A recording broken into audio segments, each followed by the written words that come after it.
Everyone welcome back to my YouTube channel. আশা কৰোঁ আপোনালোক সকলো ভালে আছে। আজি ভিডিঅ'টো বহুত ধামাকা হ'বলৈ গৈ আছে। আপোনালোকে কিন্তু স্কিপ নকৰাকৈ চাই থাকিব, লগতে মোৰ চেনেলটো ছাবস্ক্ৰাইব কৰি দিব, লাইক কৰিব, কমেণ্ট কৰিব এণ্ড শ্বেয়াৰ কৰিব। তেনেহ'লে আজি আপোনালোকক মই এটা ৰেচিপি শ্বেয়াৰ কৰিম। ৰেচিপিটোৰ নাম হৈছে কাশ্মীৰী টমাটো চিকেন ৰেচিপি। এই ৰেচিপিটো অতি সহজতে কম ইনগ্ৰিডিয়েণ্টছ দি আপোনালোকে বনাব পাৰিব। তেনেহ'লে ব'লক ৰেচিপিটো চাওঁ। মই এই ৰেচিপিটোৰ বাবে ব্ৰইলাৰ চিকেন লৈছিলোঁ। তাত ফাৰ্ষ্টতে অলপ ভিনেগাৰ দিয়া হৈছিলে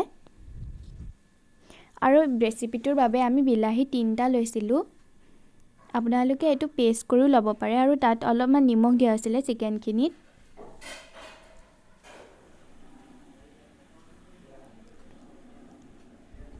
আৰু এনেদৰে অলপ টাইম ফেটি 2-3 মিনিটমান সময় এনেকৈ তাৰপিছত অলপমান এনেকৈ পানী দি 5 মিনিট সময় তেনেকৈ ৰাখি থৈছিলে। এনেদৰে চিকেনখিনি অলপ 5 মিনিট সময় ৰখাৰ পাছত চিকেনখিনি ধুই অনা হৈছিলে আৰু এয়া চিকেনৰ বাবে পিঁয়াজ, জলকীয়া, আদা নহৰু পেষ্ট আৰু বিলাহী পেষ্ট। এইটো ৰেড চিলি পাউডাৰ, এইটো জিৰা, হালধি আৰু এটা গৰম মছলা, চিকেন মছলা, এটা মিক্স মছলা। এইটো মিঠাতেল দিয়া হৈছিলে। ফাৰ্ষ্টতে আমি আলুখিনি ফ্ৰাই কৰি লৈছিলোঁ।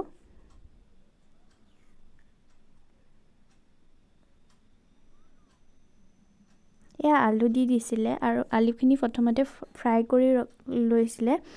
আলুখিনি তাৰ পাছত পিঁয়াজখিনি দিছিলে। পিঁয়াজখিনি পুৰা ব্ৰাউন কালাৰ অহাৰ পাছত কাঢ়ি দিয়া হৈছিলে। পিঁয়াজখিনি হোৱাৰ পিছত চিকেনখিনি দি দিয়া হৈছিল।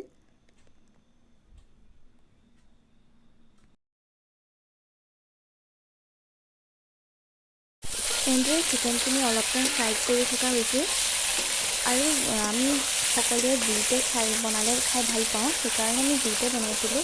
গেছত বনালে যিহেতু ইমান এটা সোৱাদ নহয়, সেইবাবে। তাৰপিছত মাংসখিনি কাঢ়ি থোৱা হৈছিল।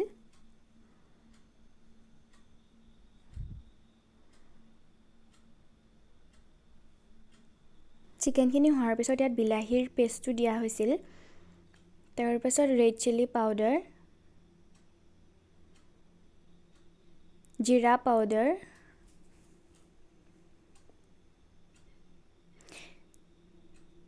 আৰু হালধি,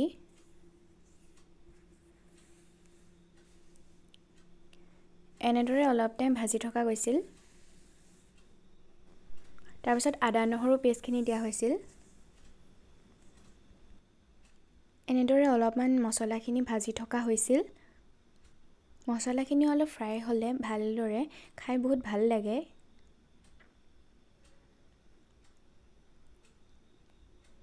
তাৰপাছত কেঁচা জলকীয়াখিনি দি দিয়া হৈছিল আৰু এনেদৰে মছলাখিনি অলপমান 5 মিনিটমান ভাজি থকা হৈছিল।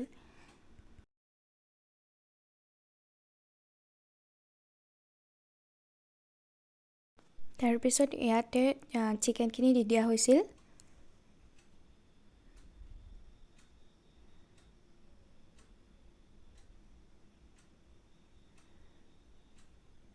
ফ্ৰাই কৰি থোৱা চিকেন সেইখিনি দিয়া হৈছিলে ইয়াত।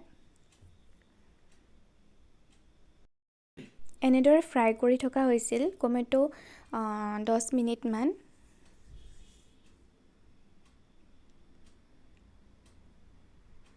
তাৰপাছত যিখিনি পিঁয়াজ আমি কাঢ়ি থৈছিলোঁ সেই পিঁয়াজখিনি দি দিয়া হৈছিল।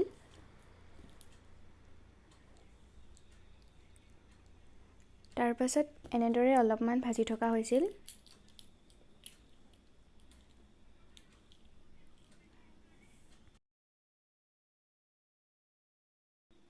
তাৰপাছত এনেদৰে অলপ ভাজি সোৱাদ অনুসৰি অলপ নিমখ দিয়া হৈছিল।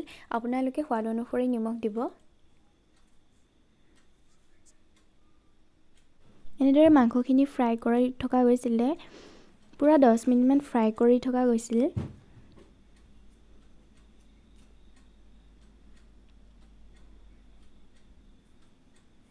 এনেদৰে ভাজি 15 মিনিটমানৰ পাছত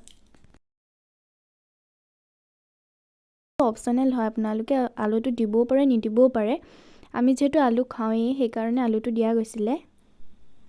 এই চিকেনটো কিন্তু সঁচাকৈ খাবলৈ বহুত টেষ্টি হয়। আপোনালোকে নিশ্চয় এবাৰ ট্ৰাই কৰিবচোন। এনেদৰে অলপ টাইম ভাজি এনেদৰে আকৌ 10 মিনিটমান ফ্ৰাই কৰি থকা হৈছিল।